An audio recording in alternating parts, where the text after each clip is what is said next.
بسم الله الرحمن الرحيم. الحمد لله وحده والصلاة والسلام على من لا نبي بعده وعلى آله وأصحابه الذين أوفوا عهده الذين هم مفاتيح الرحمة ومصابيح الغرر. أما بعد فأعوذ بالله من الشيطان الرجيم. بسم الله الرحمن الرحيم. إن عدة الشهور عند الله 12 شهرا في كتاب الله يوم خلق السماوات والأرض منها 4 حرم ذلك الدين القيم فلا تظلموا فيهن أنفسكم. وقال النبي صلى الله عليه وسلم اللهم بارك لنا في رجب وشعبان وبلغنا رمضان، أو كما قال عليه الصلاة والسلام. صدق الله مولانا العظيم وصدق رسوله النبي الكريم، ونحن على ذلك لمن الشاهدين والشاكرين والحمد لله رب العالمين. اللهم صل على سيدنا محمد وعلى آل سيدنا محمد وبارك وسلم. اللهم صل على سيدنا محمد وعلى آل سيدنا محمد وبارك وسلم. اللهم صل على سيدنا محمد وعلى آل سيدنا محمد وبارك وسلم. نقش قدم نبی کے ہیں جنت کے راستے، اللہ سے ملاتے ہیں سنت کے راستے.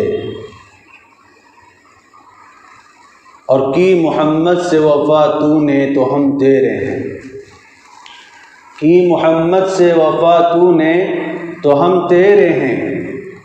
یہ جہاں چیز ہے کیا لوح و قلم تیرے ہیں. لائق صد احترام بزرگوں، عزیز ساتھیوں اور دوستوں، اللہ تبارک و تعالی نے اس کائنات کو پیدا فرمایا، زمین و آسمان کو بنایا، چاند سورج ستاروں کو بنایا، اور تمام نظام کو سجانے کے بعد اللہ تبارک و تعالی نے اشرف المخلوقات یعنی انسان کو پیدا فرمایا.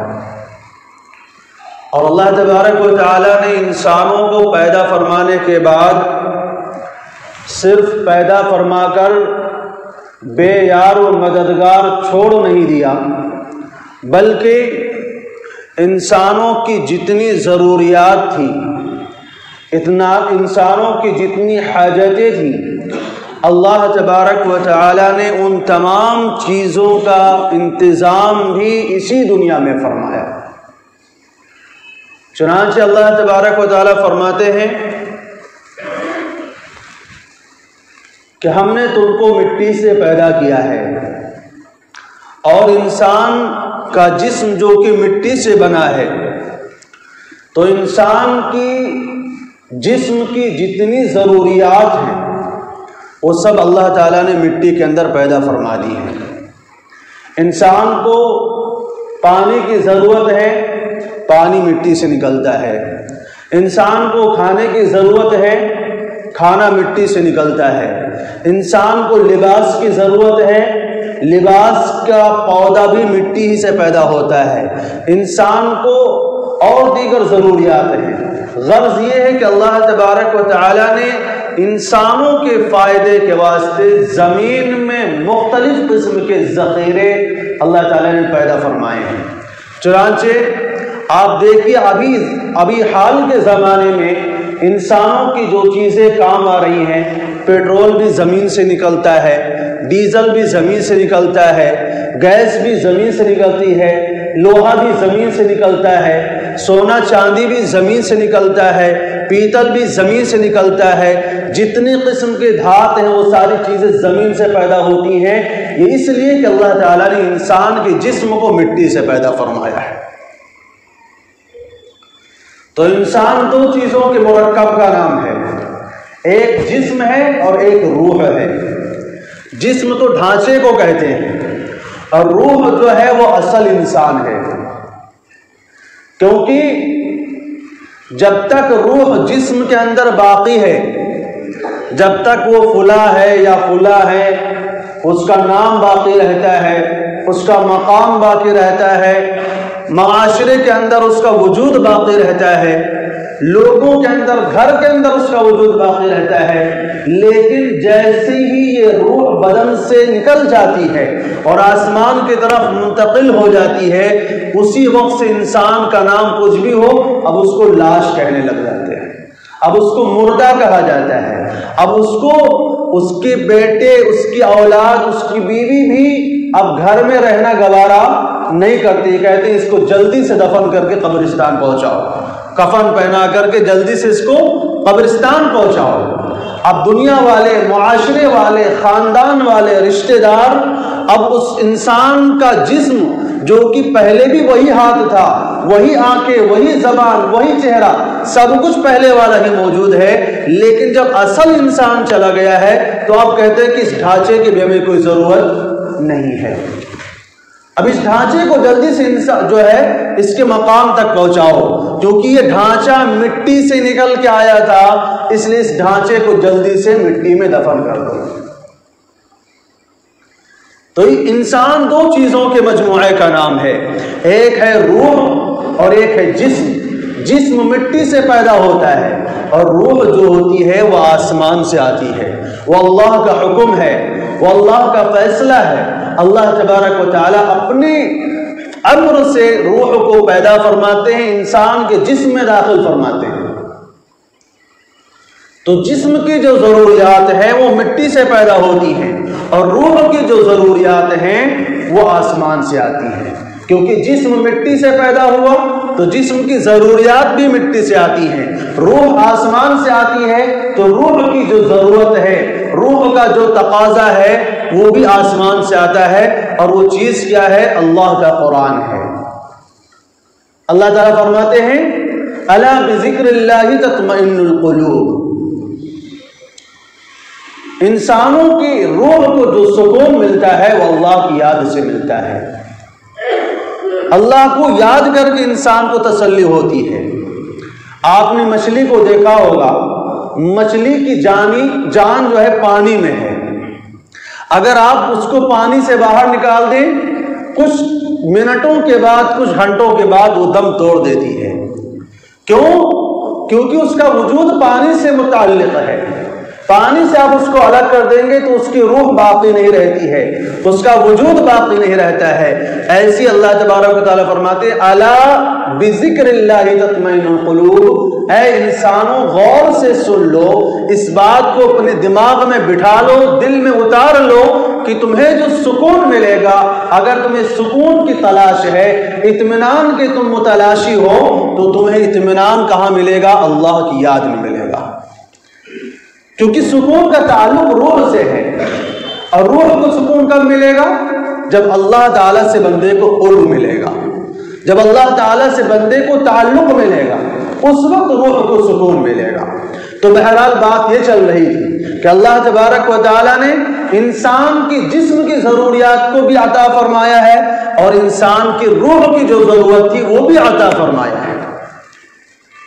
اب انسان کو جو جسمانی طور پر، دنیاوی طور پر جن چیزوں کی ضرورت ہوتی ہے وہ وقت کا معلوم کرنا ہے۔ وقت کا انسان کو معلوم کرنا ضروری اس لیے ہے کیونکہ انسان کبھی بھی ایک حالت میں نہیں رہتا ہے۔ ایک وقت ہوتا ہے کہ انسان کا وجود دنیا میں نہیں ہوتا ہے، پھر پیدائش ہوتی ہے، ابھی بچپنا ہوتا ہے، لڑکپن آتا ہے، پھر جوانی آتی ہے، پھر ادھیڑ عمری آتی ہے، پھر بڑھاپا آتا ہے، پھر ایک وقت ایسا بھی آتا ہے کہ انسان جیسے پہلے دنیا میں موجود نہیں تھا اب بھی دنیا میں موجود نہیں ہوتا ہے، یعنی دنیا سے چلا جاتا ہے، مٹی میں مل جاتا ہے۔ تو اب انسان جس کی حالت ایک جیسی نہیں ہوتی ہے، اور وہ انسان جس کے بہت سارے رشتہ دار ہوتے ہیں، ماں باپ ہوتے ہیں، رشتہ دار بھائی بہن بھی ہوتے ہیں، اور انسان کا بہت سارے لوگوں سے تعلق ہوتا ہے، تو اب یہ لوگ کب پیدا ہوئے، کب ان کا وجود ہوا، کب یہ جوان ہوئے، کب بوڑھے ہوئے، کس سن میں پیدا ہوئے، کس سن میں ان کی وفات ہوئی، ان چیزوں کو معلوم کیسے کر پائے گا انسان؟ یہ وقت کے ذریعے معلوم کر پائے گا۔ وقت کے بغیر، کیلنڈر کے بغیر، تاریخ کے بغیر ان چیزوں کا وجود ہمیں معلوم نہیں ہو سکتا۔ اب ہمارا تعلق صرف ہمارے ماں باپ سے ہی نہیں ہے، ہمارا تعلق صرف ہمارے رشتہ داروں سے نہیں ہے، ہمارا تعلق ہمارے نبی سے بھی ہے، ہمارا تعلق ہمارے رسول سے بھی ہے۔ ان کے بارے میں ہمیں جاننا ضروری ہے کہ وہ کب پیدا ہوئے، کہاں پیدا ہوئے، بچپنا کہاں گزرا، جوانی کہاں گزری، بڑھاپا کہاں گزرا، پیدائش کا مقام کہاں ہے، وفات کا مقام کہاں ہے، اب یہ کس تاریخ میں ہوا، کس سن میں ہوا، کس سال میں ہوا۔ یہ ساری چیزوں کا اگر ہمیں علم کسی چیز کے ذریعے ہو سکتا ہے، وہ کیلنڈر کے ذریعے ہو سکتا ہے، وقت کے ذریعے ہو سکتا ہے۔ اس سے یہ پتہ چلا کہ وقت کی انسان کی زندگی میں کتنی زیادہ اہمیت ہے، کیلنڈر کی انسان کی زندگی میں کتنی زیادہ اہمیت ہے۔ اسی لیے اللہ تبارک و تعالیٰ نے انسانوں کے واسطے کیلنڈر کا نظام دیا ہے۔ اب دنیا میں عام طور پر 3 طرح کے کیلنڈر چلتے ہیں۔ ایک وہ کیلنڈر ہے جو سورج کے حساب سے چلتا ہے، جیسے انگریزی مہینے ہیں، اور دنیا میں بہت سارے ایسے جو حساب ہوتے ہیں وہ سورج کے نظام پر چلتے ہیں۔ ایک کیلنڈر ہے وہ ہے جو چاند کے نظام سے چلتا ہے، جیسے ہمارا اسلامی سال جو ہے جس کو ہم قمری کیلنڈر کہتے ہیں، اور ایک کیلنڈر جو ہوتا ہے وہ ستاروں کے نظام سے چلتا ہے، یعنی ستاروں کے ذریعے اوقات معلوم ہوتے ہیں۔ لیکن یہ تمام کیلنڈر، چاہے وہ سورج سے چلنے والے ہوں، چاند سے چلنے والے ہوں، ستاروں سے چلنے والے ہوں، یہ سب اللہ تعالیٰ ہی کے پیدا کردہ ہیں، کیونکہ سورج بھی اللہ کی مخلوق، چاند بھی اللہ کی مخلوق، اور ستارے بھی اللہ کے مخلوق ہیں۔ لیکن اللہ تبارک و تعالیٰ نے دنیا میں جتنے بھی انبیاء علیہ السلام کو مبعوث فرمایا، جتنے پیغمبروں کو بھیجا، جتنے رسولوں کو بھیجا، تمام رسولوں پیغمبروں کو جتنے احکامات اللہ نے عطا فرمائے، وہ تمام احکامات کا تعلق جو تھا وہ قمری کیلنڈر سے تھا، جس کو آج ہم ہجری کیلنڈر کہتے ہیں، اسلامی کیلنڈر کہتے ہیں۔ تو یہ ہجری کیلنڈر کی خصوصیت ہے کہ اللہ تبارک و تعالیٰ نے جتنے بھی انبیاء علیہ السلام کو بھیجا ہے، ان کو جتنے بھی احکامات عطا فرمائے، ان سب کا تعلق قمری کیلنڈر سے ہے۔ آپ اپنی شریعت پہ ذرا غور کیجیے، روزوں کے مسائل، روزہ نہ تو جنوری میں رکھا جاتا نہ فروری میں، روزہ کب رکھا جاتا ہے؟ رمضان میں۔ حج کب ہوتا ہے؟ ذی الحجہ میں۔ قربانی کب ہوتی ہے؟ زکوٰۃ کب ادا کرنا ہے؟ تو یہ ساری چیزیں، جتنے بھی احکامات ہم سب کو اللہ نے عطا فرمائے ہیں، ان سب کا تعلق کس چیز سے ہے؟ قمری کیلنڈر سے ہے، شمسی کیلنڈر سے، یعنی سورج والے کیلنڈر سے نہیں ہے۔ اور اس کی خصوصیت ایک یہ ہے کہ اللہ تبارک و تعالیٰ نے اس کو یہ خصوصیت عطا فرمائی ہے کہ اگر آپ کے پاس کیلنڈر موجود نہیں ہے، لکھی ہوئی جنتری موجود نہیں ہے، آپ چاند کے ذریعے تاریخ تو معلوم کر سکتے ہیں، ماہرین دیکھ کر کے بتا سکتے ہیں کہ آج پہلی کا چاند ہے کہ دوسری کا چاند ہے کہ تیسری کا چاند ہے، لیکن سورج کو دیکھ کر کے آپ تاریخ معلوم نہیں کر سکتے، کیونکہ سورج روزانہ ویسے ہی نکلتا ہے۔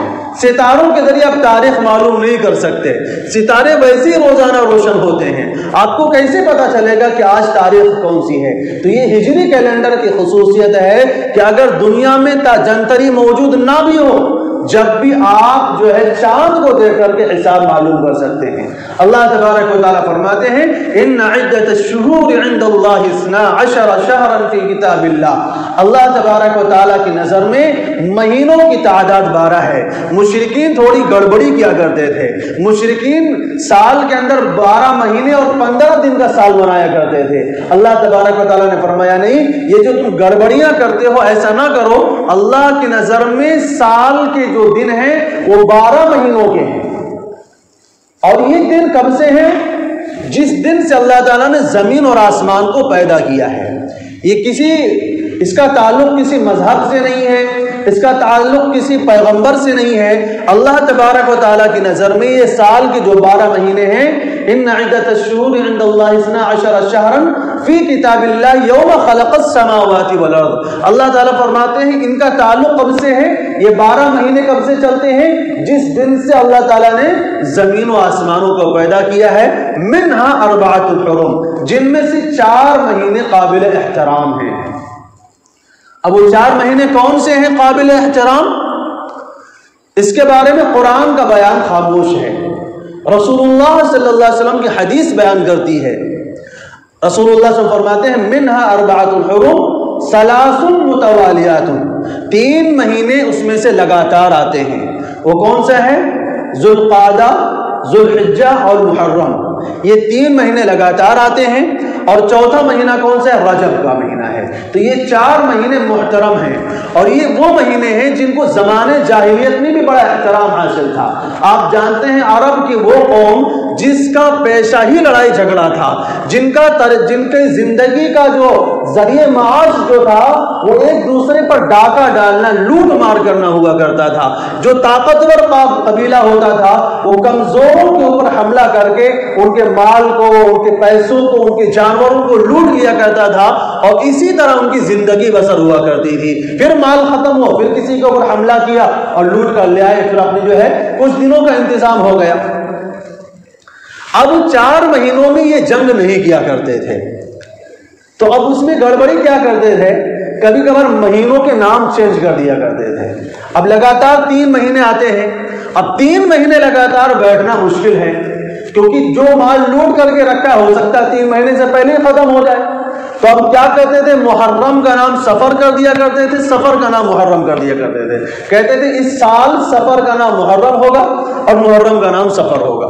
اس طرح جو ہے مہینوں کو تبدیل کر دیا کرتے تھے. اللہ تبارک و تعالیٰ نے فرمایا انما النسیء زیادۃ فی الکفر یضل بہ الذین کفروا. اس طرح مہینوں کے اندر تبدیلی کرنا یہ کفر میں زیادتی کا سبب ہے کہ تم جو ماہ محترم تھا اس میں تم قتل و قتال کرنے کے لیے، لوٹ مار کرنے کے لیے اس کا نام بدل دیتے ہو، تو تمہارے نام کے بدلنے کی وجہ سے مہینہ محترم مہینوں سے نکل نہیں جائے گا. تو بات یہ چل رہی تھی کہ زمانے جاہلیت سے ہی ان 4 مہینوں کو اللہ تبارک و تعالیٰ نے احترام عطا فرمایا تھا. اسلام کے آنے کے بعد بھی ان کا احترام باقی رکھا گیا. اب 2 چیزیں ہیں، ایک تو ان مہینوں میں قتل و قتال کرنا ہے، اور دوسرا ان مہینوں کا احترام اور تعظیم کرنا ہے. تو تعظیم اب بھی باقی ہے، اور قتل و قتال کا جو حکم ہے، جیسا کہ زمانے جاہلیت میں لوگ ان مہینوں میں مقابلہ نہیں کرتے تھے دشمن سے، لیکن اسلام میں یہ حکم باقی نہیں رہا. اللہ تبارک و تعالیٰ فرماتے ہیں اگر ان کی طرف سے زیادتی آ جائے تو تم بھی مقابلہ کر سکتے ہو، اگرچہ وہ محترم مہینوں میں ہوں. تو فرمایا منہا 4 حرم ذالک الدین القیم فلا تظلموا فیہن انفسکم. لہذا ان مہینوں میں اپنی جانوں پر ظلم نہ کیا کرو. جانوں پر ظلم کیا ہوتا ہے؟ جانوں پر ظلم ہوتا ہے گناہوں کے ذریعے. وما ظلمهم اللہ ولکن كانوا انفسهم یظلمون. اللہ تعالیٰ نافرمان قوموں کے بارے میں فرماتے ہیں کہ اللہ نے ان کی جانوں پر ظلم نہیں کیا ہے، انہوں نے خود اپنی جانوں پر ظلم کیا ہے. تو پتہ یہ چلا کہ جب بندہ گناہ کر رہا ہوتا ہے، نافرمانی کر رہا ہوتا ہے، تو وہ کسی اور کا نقصان نہیں کر رہا ہوتا، وہ اپنی جان پر ظلم کر رہا ہوتا ہے. کیونکہ اگر بغیر توبہ کے اسی گناہ کے ساتھ دنیا سے جائے گا تو پھر اس کو جہنم کی سزا بھگتنی پڑے گی. تو یہ نقصان کس نے اٹھایا؟ خود اپنی ذات سے اس نے اٹھایا. اس لیے اللہ تبارک و تعالیٰ فرماتے ہیں فلا تظلموا فیہن انفسکم. گناہ کرنا تو ہر حال میں حرام ہے، گناہ برائی کرنا تو ہر حال میں برا ہے، لیکن خاص طور سے ان مہینوں میں گناہوں کا وبال بڑھ جایا کرتا ہے. وجہ اس کی یہ ہے کہ کچھ مہینے ایسے ہوتے ہیں کہ ان کا احترام کی وجہ سے اس میں عمل کا ثواب بڑھ جاتا ہے، تو اگر اس میں کوئی گناہ کیا جائے تو گناہ کا وبال بھی بڑھ جاتا ہے. آپ رمضان کو دیکھ لیجئے، رمضان کے مہینے میں اللہ تبارک و تعالیٰ ثواب بڑھا دیا کرتے ہیں، 70 گنا جو ہے اعمال کے ثواب میں اضافہ فرما دیتے ہیں. تو اگر کوئی رمضان کے مہینے میں بیٹھ کر کے گناہ کرتا ہے تو اس کے گناہ کی پکڑ بھی سخت ہو جایا کرتی ہے. آپ آپ اپنی مسجد میں نماز پڑھتے ہیں 27 نمازوں کا ثواب ملتا ہے، آپ جامع مسجد میں پڑھتے ہیں 500 نمازوں کا ثواب ملتا ہے، لیکن اگر آپ جا کر کے بیت الحرام میں جو بیت اللہ ہے مسجد حرام میں جا کر کے اگر آپ نماز پڑھتے ہیں آپ کو 1,00,000 نمازوں کا ثواب ملتا ہے۔ اب اگر آپ ایک نماز وہاں پڑھتے ہیں 1,00,000 نمازوں کا ثواب ملتا ہے، تو اگر وہاں جا کر کے گناہ کریں گے تو گناہوں کا وبال بھی بڑھ جایا کرے گا۔ پہلے زمانوں کا ایک واقعہ آتا ہے، کہتے ہیں عرب میں، جبکہ آپ جانتے ہیں رسول اللہ صلی اللہ علیہ وسلم کے آمد سے پہلے خانہ کعبہ میں 360 بت رکھے ہوئے تھے۔ ان میں سے 2 بت ایسے تھے جو ایک صفا پہاڑی پر رکھا ہوا تھا اور ایک مروہ پہاڑی پر رکھا ہوا تھا۔ ان کا نام تھا اسحاق اور نائلہ۔ یہ حقیقت میں ایک زمانے میں انسان تھے۔ یہ لوگ آپ جانتے ہیں کہ جب سے خانہ کعبہ کی تعمیر ہوئی حج اس وقت سے ہو رہا ہے، ایسا نہیں کہ اسلام کے آنے کے بعد حج فرض ہوا ہے، بلکہ جب سے خانہ کعبہ کی تعمیر ہوئی ہے اس وقت سے بھی حج ہو رہا ہے۔ سب سے پہلی تعمیر آدم علیہ السلام کے زمانے میں ہوئی، پھر نوح علیہ السلام کے زمانے میں خانہ کعبہ اٹھا لیا گیا، پھر اس کے بعد ابراہیم علیہ السلام نے دوبارہ خانہ کعبہ کی تعمیر فرمائی، اور اللہ تعالیٰ نے کیا فرمایا؟ اذن فی الناس بالحج یاتوک رجالا، آپ لوگوں میں حج کا اعلان کیجئے، لوگ پیدل چل کر کے سواری پہ سوار ہو کر کے حج کرنے کے لیے آئیں گے۔ تو یہ اس زمانے سے حج ہوتا چلا آ رہا ہے، تو اس زمانے کی بات ہے۔ تو یہ 2 مرد، یہ 2 جو ہے، ایک مرد تھا ایک عورت تھی، ان دونوں کے آپس میں ناجائز تعلقات تھے۔ یہ آئے اور انہوں نے خانہ کعبہ میں جا کر کے زنا کیا۔ اللہ تبارک و تعالیٰ نے اس کے عذاب میں ان کو وہیں پر بت بنا دیا، پتھر بنا دیا، اور لوگوں نے ان کو عبرت کے طور پر ایک کو اٹھا کر کے صفا پہاڑی پر رکھ دیا اور دوسرے کو اٹھا کے مروہ پہاڑی پر رکھ دیا۔ یہ لوگ جب سعی کیا کرتے تھے صفا اور مروہ پہاڑی کے درمیان، تو جب ادھر جاتے تھے تو اس کو جوتے مارا کرتے تھے، ادھر جاتے تو اس کو جوتے مارا کرتے تھے کہ تم نے آ کر کے حرم شریف کی حرمت کو پامال کیا ہے۔ تو اب آپ جانتے ہیں انسان زنا کتنا زیادہ دنیا میں ہوتا ہے، لیکن کوئی پتھر نہیں بنا دیا جاتا، لیکن حرم شریف میں جا کر کے جب گناہ ہوا تو اللہ تبارک و تعالیٰ نے ان کو پتھر کا بنا دیا۔ تو بات یہ چل رہی تھی کہ کچھ مقامات ایسے ہوتے ہیں، کچھ دن ایسے ہوتے ہیں، کچھ ایام ایسے ہوتے ہیں کہ جہاں پر اعمال کا ثواب بڑھ جاتا ہے، نیکیوں کا ثواب بڑھ جاتا ہے، تو گناہوں کا وبال بھی بڑھ جایا کرتا ہے۔ تو بہرحال اللہ تبارک و تعالیٰ فرماتے ہیں کہ یہ 4 مہینے محترم ہیں، خاص طور سے گناہ تو پورے سال مت کیا کرو، لیکن ان 4 مہینوں میں خاص طور سے گناہ سے اپنے آپ کو بچایا کرو، ان میں نیکیاں زیادہ کرنے کی کوشش کیا کرو۔ تو اللہ تبارک و تعالیٰ نے جو ہمیں یہ نظام عطا فرمایا ہے، جو بات چل رہی تھی ہجری کیلنڈر کی، یہ ایسا نظام ہے جس میں مساوات پائی جاتی ہے، انصاف پایا جاتا ہے۔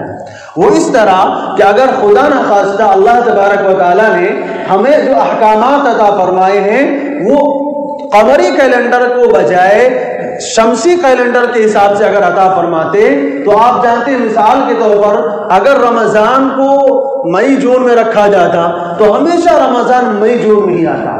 اب کچھ علاقوں میں تو ٹھنڈی ہوتی ہے اور کچھ علاقوں میں انتہائی گرمی ہوتی ہے۔ اب جن علاقوں میں ٹھنڈی ہوتی تو ان کو ہمیشہ کے لیے آسانی ہو جاتی، اور جن علاقوں میں گرمی ہوتی ہے ان کو ہمیشہ کے لیے تکلیف ہو جاتی۔ اس لیے اللہ تبارک و تعالیٰ نے اس لیے ایک نظام بنایا کہ دنیا میں سبھی لوگوں کے لیے آسانی ہوتی رہے۔ اس لیے اب آپ جانتے ہیں کہ جب قمری کیلنڈر کے حساب سے ہم روزہ رکھتے ہیں تو شمسی کیلنڈر کے مقابلے ہر سال 10 دن گھٹ جایا کرتے ہیں۔ اسی لیے آپ دیکھتے ہیں کہ پچھلے سال رمضان جو ہے 20 اپریل میں پڑا تھا، اس سال جو رمضان پڑے گا وہ شروع اپریل میں پڑے گا، اگلے سال جب رمضان آئے گا تو وہ اور پہلے آ جائے گا۔ تو ایسے 10 دن گھٹتے رہتے ہیں، تو کبھی رمضان جو ہے گرمیوں میں پڑے گا، کبھی سردیوں میں پڑے گا۔ اس طرح تمام دنیا والوں کے لیے آسانی ہوتی رہے گی کہ کچھ مہینوں میں اگر ان کے لیے تکلیف ہے، کچھ سال میں اگر تکلیفوں والا روزہ ہے تو کچھ سال میں آسانی والا بھی روزہ ہوتا ہے۔ تو اللہ تبارک و تعالیٰ نے ہجری کیلنڈر کو یہ فضیلت بھی عطا فرمائی ہے۔ اور دوسری چیز یہ ہے ہجری کیلنڈر کی جو خصوصیت ہے، دنیا میں جتنے بھی کیلنڈر چلتے ہیں یا تو وہ کسی کی پیدائش پیدائش سے چلتے ہیں یا تو کسی کی وفات سے چلتے ہیں یا پر کہیں پر کوئی جو بڑا ملک فتح ہو گیا تو اس ملک کی فتح کے مناسبت سے کیلنڈر کو چلایا جاتا ہے، کہیں پر کسی بڑی شخصیت کی وفات ہو گئی تو اس کی وفات کی وجہ سے وہ کیلنڈر جو ہے شروع ہو جاتا ہے۔ جیسے آپ جانتے ہیں عیسوی کیلنڈر ہے، یہ عیسیٰ علیہ السلام کی پیدائش کے مناسبت سے ہے۔ تو اللہ تبارک و تعالیٰ نے جو ہمیں اور آپ کو کیلنڈر عطا فرمایا ہے، ہجری کیلنڈر جس کو ہم کہتے ہیں، یہ کیلنڈر کی خصوصیت کیا ہے کہ اللہ تبارک و تعالیٰ نے اس کو ہجرت کی بنیاد پر شروع فرمایا ہے۔ اور ہجرت کیا ہے؟ آپ جانتے ہیں جب رسول اللہ صلی اللہ علیہ وسلم نے اور صحابہ کرام نے، آپ کے جانثاروں نے، آپ کے ماننے والوں نے اپنے گھر بار کو، اپنے زمین و جائیداد کو، مال و دولت کو، اپنے وطن کو، اپنے علاقے کو، اپنے شہر کو چھوڑ کر کے دین اسلام کی سرفرازی اور سربلندی کے لیے اپنا وطن چھوڑا، اپنا گاؤں چھوڑا، اپنا شہر چھوڑا، اور اپنے شہر کو چھوڑ کر کے سب کچھ چھوڑ کر کے دوسرے علاقے میں جا کر کے بس گئے تھے، اس عمل کا نام ہجرت کرنا ہے۔ آپ جانتے ہیں صحابہ کرام نے بھی اور رسول اللہ صلی اللہ علیہ وسلم نے بھی مکے سے مدینہ ہجرت فرمائی۔ اب ہجرت میں کیا ہوا تھا؟ باپ یہاں موجود ہے تو بیٹا وہاں چلا گیا ہے، بیٹا وہاں چلا گیا تو باپ یہاں موجود ہے، بیوی یہاں ہے تو بیٹا وہاں ہے۔ کتنا مشکل عمل تھا یہ، کتنا دشوار عمل تھا کہ رشتہ داروں کو چھوڑنا پڑ رہا ہے، اولاد کو بھی چھوڑنا پڑ رہا ہے، بیوی کو بھی چھوڑنا پڑ رہا ہے۔ غرض یہ ہے کہ ایک بہت مشکل سفر تھا، جبکہ آپ جانتے ہیں رسول اللہ صلی اللہ علیہ وسلم جب ہجرت فرما رہے تھے تو مکے سے باہر جا کر کے، جہاں سے مکہ نظر آ رہا ہے، ایک جملہ فرماتے ہیں، واللہ انکی لاحب البلاد الی اللہ ولخیر البلاد الی اللہ۔ تو اے مکہ، خدا کی قسم تو ساری سرزمینوں سب سے افضل سرزمین ہے، اور اللہ کی جتنی زمینیں ہیں، اللہ نے جتنے شہر بنائے ہیں، ان تمام شہروں میں سب سے زیادہ محبوب پسندیدہ شہر میری نظر میں ہے، لیکن میری قوم نے مجھے نکلنے پر مجبور کر دیا ہے۔ اگر انہوں نے مجھے نکلنے پر مجبور نہ کیا ہوگا تو اے مکہ میں تجھے کبھی چھوڑ کے نہیں جاتا۔ تو وطن کو چھوڑنا کتنا مشکل کام ہے۔ تو اللہ تبارک و تعالیٰ نے جب مسلمانوں نے، صحابہ کرام نے اسلام کی سرفرازی اور سربلندی کے لیے اتنے بڑی قربانی دی، تو اس تاریخ کی یادگار کے لیے اللہ تبارک و تعالیٰ نے مسلمانوں کو یہ کیلنڈر عطا فرمایا، جس کو ہم ہجری کیلنڈر کہتے ہیں، جس میں یہ پیغام بھی ہے، ایک تو ماضی کی یادگار بھی ہے اور نئی آئندہ کی زندگی میں پیغام بھی ہے کہ کبھی بھی، کسی بھی وقت، کسی بھی زمانے میں، زندگی کے کسی بھی پڑاؤ پر، کسی بھی موقع پر اگر قربانی دینے کی ضرورت پیش آئے، جان کی قربانی دینے کی ضرورت پیش آئے تو جان کی قربانی دینا ہے، اگر مال کی قربانی دینا پڑے تو مال کی قربانی سے دریغ نہیں کرنا، اولاد کی قربانی دینی پڑے تو اولاد کی قربانی سے دریغ نہیں کرنا، کسی بھی حال میں اسلام کی سرفرازی اور سربلندی کے لیے ہمیں کام کرنا ہے۔ اللہ تبارک و تعالیٰ نے اس کیلنڈر سے ہمیں یہ پیغام دیا ہے۔ تو بہرحال ابھی کا جو مہینہ ہمارا چل رہا ہے، اس کو ہم رجب کا مہینہ کہتے ہیں۔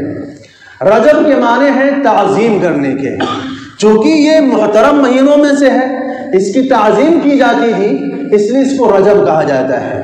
اللہ تبارک و تعالیٰ نے اس کو فضائل عطا فرمائے ہیں، ان میں سے ایک فضیلت یہی ہے کہ اس کو جو ہے محترم مہینوں میں شامل فرمایا ہے، کہ جس کا زمانے جاہلیت کے لوگ بھی احترام کرتے تھے، مذہبی اسلام میں بھی اس کا احترام باقی رکھا گیا، اور روایات میں آتا ہے کہ رسول اللہ صلی اللہ علیہ وسلم کا یہ معمول تھا کہ جب رجب کا مہینہ شروع ہو جایا کرتا تھا تو رسول اللہ صلی اللہ علیہ وسلم کی زبان مبارک پر ایک دعا ہوا کرتی تھی، اور وہ دعا کیا تھی؟ اللہم بارک لنا فی رجب و شعبان وبلغنا رمضان۔ اے اللہ، ہمارے رجب اور شعبان میں ہمیں برکت عطا فرما اور ہمیں رمضان تک پہنچا دے۔ گویا کہ یہ مہینہ جو ہے ایک طرح سے رمضان کی تمہید ہے، رمضان کی تیاری شروع کرنے کا مہینہ ہے، اپنے آپ کو عبادات کی طرف لانے کا مہینہ ہے، اپنے آپ کو جو ہے نیکیوں کی طرف آمادہ کرنے کا مہینہ ہے، تاکہ جب 2 مہینے کے بعد رمضان کا مہینہ شروع ہو تو نیکیوں کے کرنے میں دشواری پیش نہ آئے۔ اس لیے رسول اللہ صلی اللہ علیہ وسلم نے خاص طور سے اس مہینے کے اندر یہ دعا فرمائی ہے، اللہم بارک لنا فی رجب و شعبان۔ اے اللہ ہمارے واسطے شعبان کے مہینے میں برکت عطا فرما اور ہمیں رمضان تک پہنچا دیجیے۔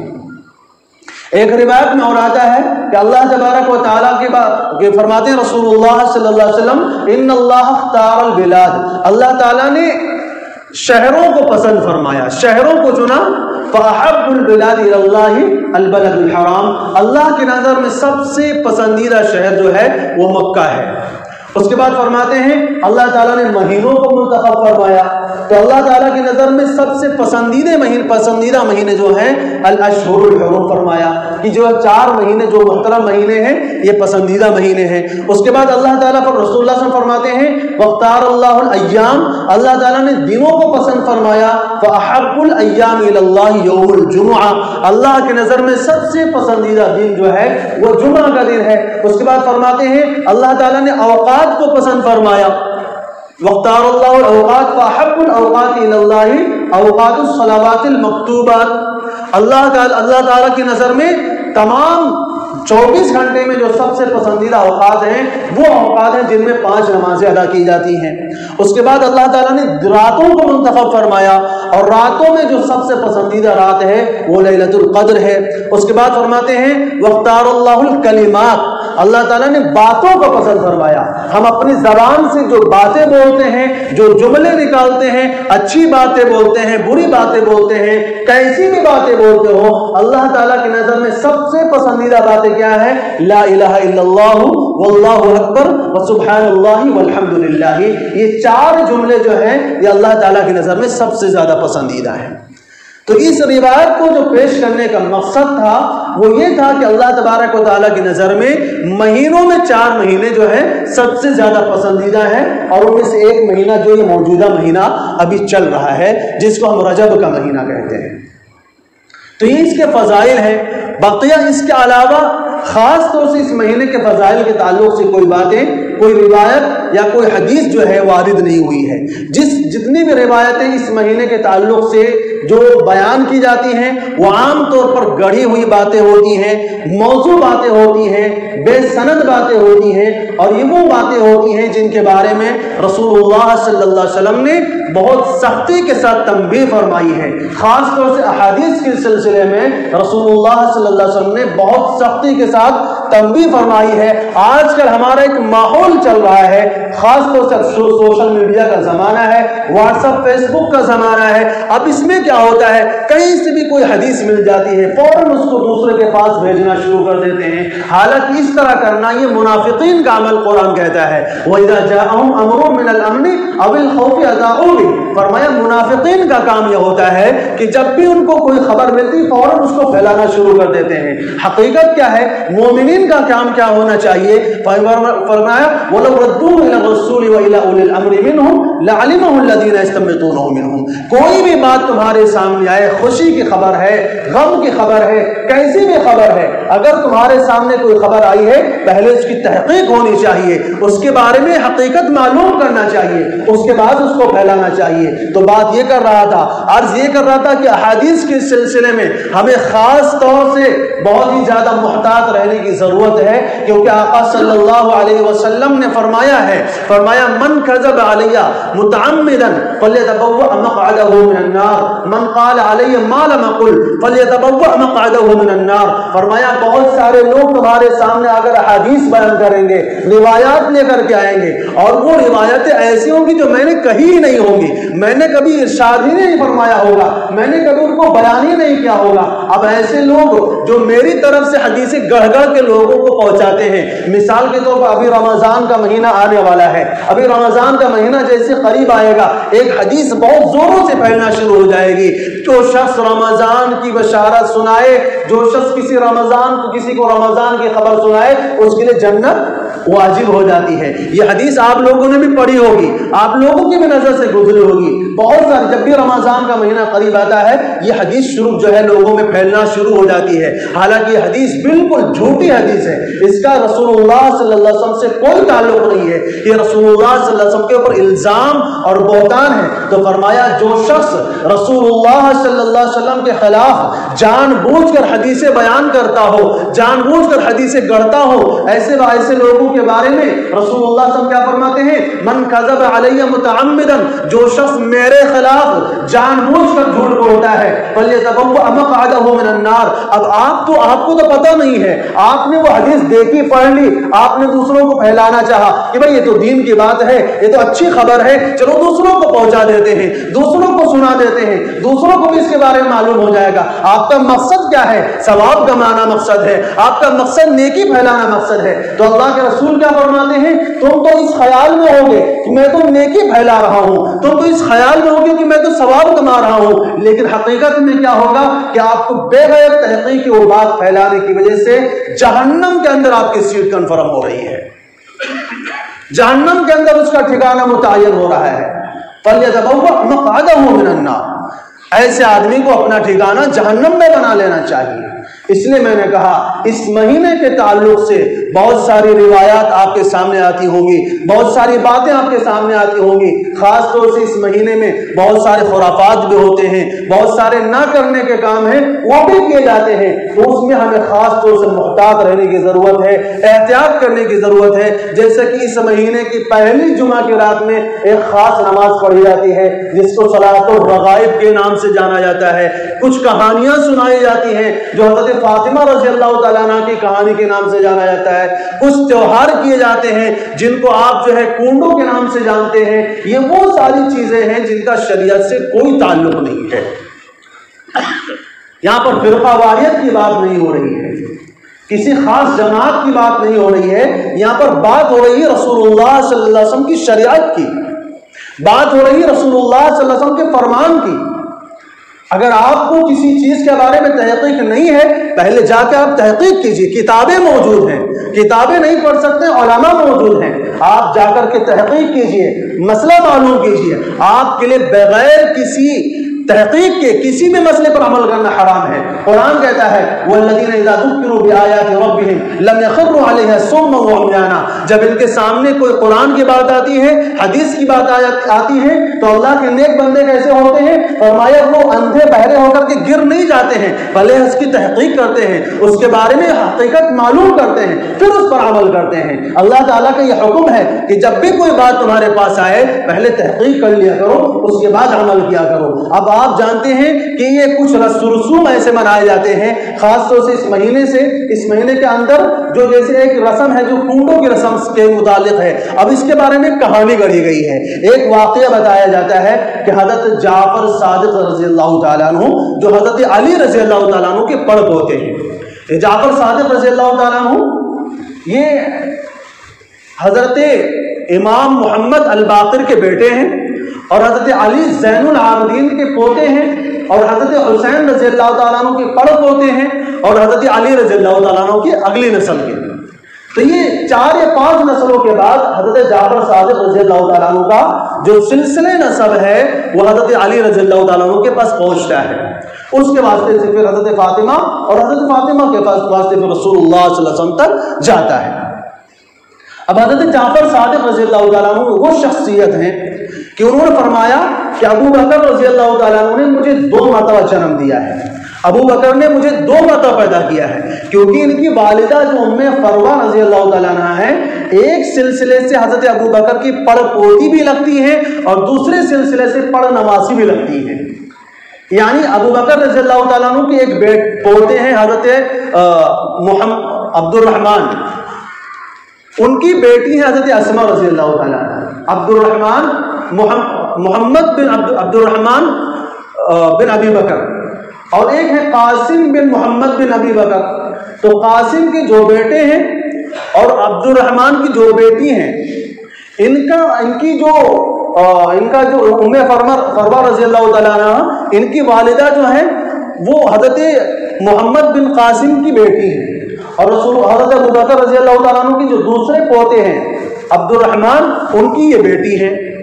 تو اس طرح دونوں طرح سے دونوں طرف سے حضرت ابوبکر رضی اللہ تعالیٰ عنہ کی ایک طرف سے نواسی بھی لگتی ہیں اور ایک طرف سے جو ہے پوتی بھی لگتی ہیں. تو اور یہ والدہ ہیں کس کے؟ حضرت جعفر صادق رضی اللہ تعالیٰ عنہ کی. تو وہ حضرت جعفر صادق فرماتے ہیں کہ ابوبکر رضی اللہ تعالیٰ عنہ نے مجھے 2 مرتبہ جنم دیا ہے. اور آگے فرماتے ہیں کہ ان سے پوچھا گیا حضرت شیخین کے بارے میں، ابوبکر اور عمر رضی اللہ تعالیٰ عنہ کے بارے میں، تو فرمایا ان سے نیکی کرو، ان کے ساتھ اچھا گمان کرو، اور ان کے ساتھ کوئی ہے کوئی ان کے شان میں کوئی گالی کا یا کوئی جو ہے گستاخی کا جملہ اختیار نہ کرو، کیونکہ میں اس شخص کی شفاعت کو جو ہے جائز قرار نہیں دیتا جو ابوبکر یا عمر رضی اللہ تعالیٰ عنہ کی شان میں کسی طرح کی گستاخی کرتا ہے. تو بہرحال اب یہ جو واقعہ جو گڑھا گیا ہے یہ حضرت جعفر صادق رضی اللہ تعالیٰ عنہ کے تعلق سے ہے کہ ایک لکڑہارے کی بیوی تھی، وہ ایک بادشاہ کے ہاں خدمت کیا کرتی تھی. اب حضرت جعفر نے اس سے کیا کہا کہ آپ میرے نام سے جو ہے کنڈے بناؤ، کنڈے تیار کرو،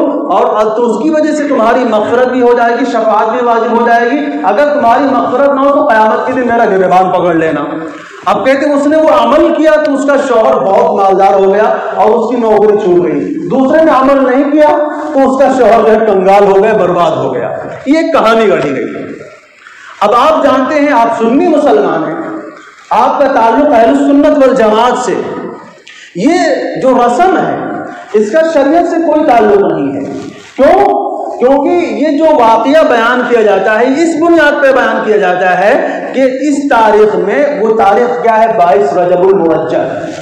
یہ تہوار کس دن منایا جاتا ہے؟ 22 رجب المرجب کو.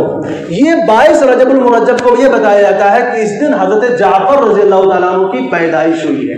حقیقت کیا ہے؟ حضرت جعفر صادق رضی اللہ تعالیٰ عنہ کی جو پیدائش ہوئی ہے وہ 8 رمضان المبارک سن 80 ہجری یا 83 ہجری میں، اور آپ کی وفات جو ہوتی ہے وہ شوال سن 148 ہجری میں ہوتی ہے. اب ذرا بتائیے اس کا حضرت جعفر رضی اللہ تعالیٰ عنہ سے کیا تعلق ہے؟ لیکن آپ انجانے میں اگر عمل کر رہے ہیں تو اللہ معاف کرنے والا ہے. جان بوجھ کر عمل کریں گے تو پھر اللہ کے ہاں جواب بھی دینا پڑے گا. تو بہرحال فرمایا اب اس کی حقیقت کیا ہے وہ بھی آپ کے سامنے ذرا رکھنا چاہتا ہوں. 22 رجب کو امیر المومنین حضرت امیر معاویہ رضی اللہ تعالیٰ عنہ سن 60 ہجری میں 22 رجب کو حضرت امیر المومنین امیر معاویہ رضی اللہ تعالیٰ عنہ کی شہادت ہوتی ہے، آپ کا انتقال ہوتا ہے. اور آپ جانتے ہیں شیعہ حضرات جو ہیں یہ حضرت امیر معاویہ رضی اللہ تعالیٰ عنہ سے انتہائی دشمنی رکھتے ہیں. ان کے بڑے سخت دشمن ہیں، بڑے سخت خلاف ہیں. تو جب حضرت امیر معاویہ رضی اللہ تعالیٰ عنہ کی وفات ہوئی، ان کی وفات کی خوشی میں انہوں نے مٹھائیاں تقسیم کی، انہوں نے جو ہے میٹھے تیار کیے. اور چونکہ اس وقت اہل سنت کا زور ہوتا تھا اس لیے کام کھلے طور پر نہیں کیا کرتے تھے. اب انہوں نے سوچا کہ یہ عمل سنی مسلمانوں میں بھی آنا چاہیے اور سنی مسلمانوں کو بھی عمل کرنا چاہیے، اس لیے انہوں نے یہ حضرت جعفر رضی اللہ تعالیٰ عنہ والا واقعہ گڑھا. ورنہ حقیقت میں ان سے اس کا جو حضرت جعفر رضی اللہ تعالیٰ عنہ سے کوئی تعلق نہیں ہے، بلکہ اس تہوار کا جو تعلق ہے وہ صحابی رسول اللہ صلی اللہ علیہ وسلم کے نسبتی بھائی رسول اللہ صلی اللہ علیہ وسلم کی ایک بیوی حضرت ام حبیبہ رضی اللہ تعالیٰ عنہ. یہ حضرت ام حبیبہ رضی اللہ تعالیٰ عنہ کون ہے؟ یہ حضرت امیر معاویہ رضی اللہ تعالیٰ عنہ کی سگی بہن ہے. تو اس طرح وہ حضرت امیر معاویہ کیا ہوئے؟ رسول اللہ صلی اللہ علیہ وسلم کی بیویوں کے بارے میں قرآن کہتا ہے وَأَزْوَاجُهُ أُمَّهَاتُهُمْ، نبی کی بیویاں پوری امت کی مائیں ہوتی ہیں. تو جو نبی کے سالے ہوئے امت کے کیا ہوئے؟ ماموں ہوئے. تو پوری امت کی وہ ماموں لگتے ہیں. ان کی دشمنی میں یہ عمل ایجاد کیا گیا تھا اور ہمارے انجانے میں ہمارے سنی مسلمانوں میں بھی اس عمل کو اختیار کر لیا. اب صحابہ کرام کے تعلق سے رسول اللہ صلی اللہ علیہ وسلم نے کیا فرمایا ہے ذرا وہ بات بھی سن لیجئے تاکہ اس کے بعد کس کو کرنا ہے نہیں کرنا ہے. میں یہاں پر فرقہ واریت کی بات نہیں کر رہا ہوں، میں آپ کے سامنے صرف آپ کے سامنے قرآن اور حدیث کا پیغام پہنچانا چاہ رہا ہوں. میں یہ بات عرض کرنا چاہ رہا ہوں تاکہ آپ کے ذہن میں یہ بات معلوم ہو جائے کہ صحابہ کرام کا رسول اللہ صلی اللہ علیہ وسلم کی نظر میں کیا مقام ہے. فرماتے ہیں اللہ اللہ فی اصحابی، اے لوگوں میرے صحابہ کے بارے میں اللہ سے ڈرو. اللہ سے ڈرو میرے صحابہ کے بارے میں، لا تتخذوهم غرضا من بعدی، میرے جانے کے بعد میرے صحابہ کو کسی بھی طرح نشانہ نہ بنانا، فمن احبهم فبحبی احبهم، اگر کوئی میرے صحابہ سے محبت کرتا ہے تو مجھ سے محبت رکھنے کی وجہ سے میرے صحابہ سے محبت کرتا ہے، ومن ابغضهم فببغضی ابغضهم، اور اگر کوئی میرے صحابہ سے دشمنی کرتا ہے، میرے صحابہ کی کوئی کسی جو ہے عمل کے اوپر اس کی وفات پر اگر خوشی مناتا ہے تو میری دشمنی کرنے کی وجہ سے صحابہ سے دشمنی کرتا ہے۔ تو رسول اللہ صلی اللہ علیہ وسلم کیا فرما رہے ہیں کہ صحابہ سے محبت کرنا یہ نبی سے محبت کی نشانی ہے، اور صحابہ سے دشمنی کرنا یہ نبی سے دشمنی کی نشانی ہے۔ ایک روایت میں فرماتے ہیں لا تسبوا اصحابی، تم لوگ میرے صحابہ کو کبھی بھی برا بھلا نہ کہنا، خدا کے واسطے اپنے اعمال کے بارے میں فکر کرنا، اپنے انجام کے بارے میں فکر کرنا، کیونکہ میرے صحابہ کے بارے میں اگر کسی طرح کی تم گستاخی کرو گے تو فرماتے ہیں لو ان احدکم انفق مثل احد ذهبا، اگر تم میں سے کوئی کتنا بھی عمل کرنے والا ہو، اگر احد پہاڑ کے برابر کوئی اللہ کے راستے میں سونا خرچ کرنے والا ہو، اور میرے صحابہ نے ایک مٹھی اگر سونا خرچ کیا ہو، ایک مٹھی کے برابر اگر جو خرچ کیا ہو، اس کے برابر بھی نہیں پہنچ سکتا ہے، اس کے ثواب کو بھی نہیں پہنچ سکتا ہے۔ اور ایک اور روایت میں فرماتے ہیں اذا رأيتم الذين يسبون اصحابي، جب تم دیکھو ان لوگوں کو جو میرے صحابہ کو برا بھلا کہتے ہوں، میرے صحابہ کو گالی دیتے ہوں، میرے صحابہ کے بارے میں کسی بھی طرح سے طعن و تشریح کرتے ہوں، فقولوا لعنت اللہ علی شرکم، تو ایسے لوگوں کو کہا کرو کہ اللہ کی لعنت ہو تمہاری اس عمل کے اوپر، تمہاری اس برائی کے اوپر۔ اب ذرا ہمیں غور کرنے کی بات ہے، ذرا ہمیں سوچنے کی بات ہے کہ صحابہ کرام کا رسول اللہ کے نظر میں کیا مقام ہے، صحابہ کرام کا جو ہے اللہ کے نظر میں کیا مقام ہے۔ اللہ تعالیٰ تو صاف صاف فرماتے ہیں رضی اللہ عنہم ورضوا عنہ، اللہ ان سے راضی ہے اور وہ اللہ سے راضی ہیں، اور فرماتے ہیں عفا اللہ عنک، ایک جگہ فرماتے ہیں کہ اگر ان سے کوئی کوتاہی ہوئی، کوئی کمزوری ہو گئی، ان سے کوئی جو ہے کوئی گناہ ہوا ہے تو اللہ تبارک و تعالیٰ نے وہ ساری چیزیں معاف فرما دی ہیں، اللہ تعالیٰ نے ان کو کامیابی کا جو ہے تمغہ دے دیے ہے، کامیابی کا صحرا عطا فرمایا ہے۔ بہرحال میں عرض یہ کر رہا تھا کہ اس رسم کا جو تعلق ہے ایک صحابی رسول حضرت امیر معاویہ رضی اللہ تعالیٰ عنہ کی وفات سے ہے۔ اس کے علاوہ اس مہینے کے اندر آپ جانتے ہیں کہ ایک چیز اور مشہور ہے کہ رسول اللہ صلی اللہ علیہ وسلم کو معراج ہوئی ہے، جس کے بارے میں یہ مشہور ہے کہ 27ویں رجب کو معراج ہوئی ہے۔ اس کے بارے میں کیا تحقیقی بات ہے انشاءاللہ اس بات کو اگلے ہفتے میں رکھا جائے گا۔ بہرحال بات یہ کرنے کی ہے کہ ان مہینوں کے اندر خاص طور سے ہمیں جو عمل کا ثبوت ملتا ہے، ایک ہے کہ روزہ آپ کثرت سے رکھیے، روزے کثرت سے رکھیے، جتنا چاہے آپ روزے رکھیے۔ ایک صحابی کے بارے میں آتا ہے کہ رسول اللہ صلی اللہ علیہ وسلم نے باقاعدہ فرمایا 3 دن روزے رکھو، پھر 3 دن نہ رکھو، 3 دن رکھو، 3 دن نہ رکھو، گویا کہ 15 دن روزے رکھنے کا فرمایا گیا۔ لیکن خاص طور سے جو 27ویں کا روزہ رکھا جاتا ہے، جس کو 27ویں رجب کا روزہ رکھتے ہیں اور اس گمان میں رکھتے ہیں کہ اس رات میں رسول اللہ صلی اللہ علیہ وسلم کو معراج ہوئی ہے، تو اس کے بارے میں تحقیقی بات کیا ہے وہ انشاءاللہ آپ کے سامنے اگلے ہفتے میں رکھی جائے گی۔ لیکن اجمالی طور پر آپ سے عرض کرنا چاہتا ہوں کہ آپ اس مہینے میں خوب کثرت سے روزے رکھیے، نوافل پڑھیے، صدقات و خیرات کیجیے، کیونکہ اللہ تبارک و تعالیٰ کی نظر میں 4 مہینوں کے اندر اعمال کا ثواب بڑھ جایا کرتا ہے، اور ان 4 مہینوں میں سے ایک مہینہ یہ بھی ہے۔ لیکن خاص طور سے پورے مہینے میں روزے نہ رکھ کر کے خاص طور سے 27ویں کے روزے کی کوئی فضیلت جو ہے روایات میں وارد نہیں ہوئی ہے، بلکہ روایات میں یہاں تک آیا ہے کہ جب عمر رضی اللہ تعالیٰ عنہ نے دیکھا کہ کچھ لوگ 27ویں جو ہے رجب کا روزہ رکھ رہے ہیں اس خیال میں کہ رسول اللہ صلی اللہ علیہ وسلم کو اس رات معراج ہوئی، تو عمر رضی اللہ تعالیٰ باقاعدہ ڈنڈا لے کے نکلتے تھے اور لوگوں کو مار مار کے کھانا کھلاتے تھے اور کہتے تھے میرے سامنے کھانا کھا کے دکھاؤ تاکہ پتا چلے کہ تم نے روزہ نہیں رکھا ہوا ہے۔ تو آپ جانتے ہیں صحابی رسول سے زیادہ سنت کا کون پیروکار ہو سکتا ہے؟ رسول اللہ صلی اللہ علیہ وسلم سے محبت کرنے والا ان سے بڑھ کر کوئی نہیں ہو سکتا ہے۔ عمر رضی اللہ تعالیٰ عنہ امت کو پیغام دینا چاہ رہے ہیں، آپ روزہ کبھی بھی رکھیے، صدقات و خیرات کبھی بھی کیجیے، آپ نوافل کبھی بھی پڑھیے، لیکن خاص طور سے اپنی طرف سے دن متعین کرنا، اپنے طرف سے وقت متعین کرنا یہ آپ کے لیے جائز نہیں ہے، کیونکہ امام مالک امام دار الہجرت رحمۃ اللہ علیہ کیا فرماتے ہیں؟ من ابتدع احدث فی الاسلام بدعۃ یراھا حسنۃ، اگر کوئی شخص اسلام میں کوئی بدعت ایجاد کرتا ہے اور اس کو اچھا عمل سمجھتا ہے، فقد زعم ان محمد صلی اللہ علیہ وسلم خان الرسالۃ، تو وہ اپنے عمل سے یہ گواہی دینا چاہتا ہے، وہ اپنے عمل سے یہ ثابت کرنا چاہتا ہے کہ نعوذ باللہ ثم نعوذ باللہ، محمد صلی اللہ علیہ وسلم نے رسالت کا حق ادا نہیں کیا ہے۔ وہ عمل سے کیا کہنا چاہتا ہے کہ محمد صلی اللہ علیہ وسلم نے رسالت کا حق ادا نہیں کیا ہے، کہ نبی نے تو یہ بات نہیں بتائی تھی، چھپا لی تھی، ہم آپ کو یہ بتا رہے ہیں کہ عمل سنت کا کام ہے، ہم بتا رہے ہیں کہ عمل جو ہے یہ ثواب کا کام ہے۔ تو گویا کہ کوئی آدمی اگر ایسا عمل ایجاد کرتا ہے تو اپنے عمل سے یہ دعویٰ کرنا چاہتا ہے کہ محمد صلی اللہ علیہ وسلم نے اللہ کا پیغام نہیں بیان فرمایا ہے۔ فرمایا جو چیز اس دن اس زمانے میں شریعت میں داخل نہیں تھی وہ اس زمانے میں بھی شریعت میں داخل نہیں ہو سکتی ہے۔ تو یہ امام مالک رحمۃ اللہ علیہ کا فرمان ہے۔ اور دوسری چیز یہ ہے کہ اگر ایک انسان عام طور پر خیال کرتا ہے، ایک خیال ہمارے ذہن میں آتا ہے بھائی نماز ہی پڑھنا کوئی گناہ کا کام تو نہیں ہے نا، قرآن کی تلاوت ہی کرنا کوئی گناہ کا کام تو نہیں ہے نا، روزہ ہی رکھنا کوئی گناہ کا کام تو نہیں ہے، تو میں عرض یہ کر دینا چاہتا ہوں اصل چیز جو ہے وہ رسول اللہ صلی اللہ علیہ وسلم کی اتباع ہے، آپ کی محبت میں پڑھ کر کے آپ کی پیروی کرنا یہ اصل ہے۔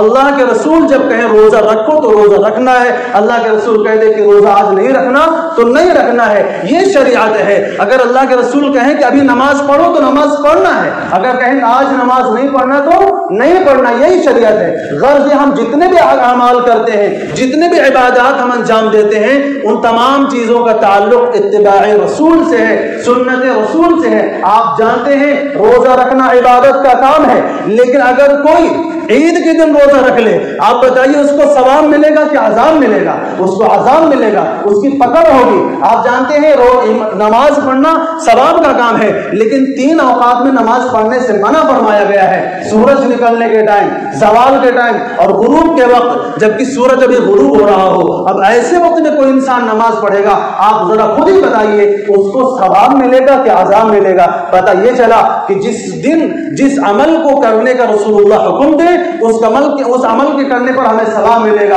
اور جس چیز سے رسول اللہ صلی اللہ علیہ وسلم منع فرما دے اس چیز کو چھوڑنے پر ثواب ملے گا، کرنے پر گناہ ہوگا۔ اللہ تبارک و تعالیٰ سے دعا ہے کہ اللہ تعالیٰ ہم سب کو یہ تمام باتیں سمجھنے کی توفیق عطا فرمائے اور ہم سب کو عمل کی بھی توفیق عطا فرمائے۔ وآخر دعوانا الحمدللہ رب العالمین۔ سنت پڑھ لیجیے۔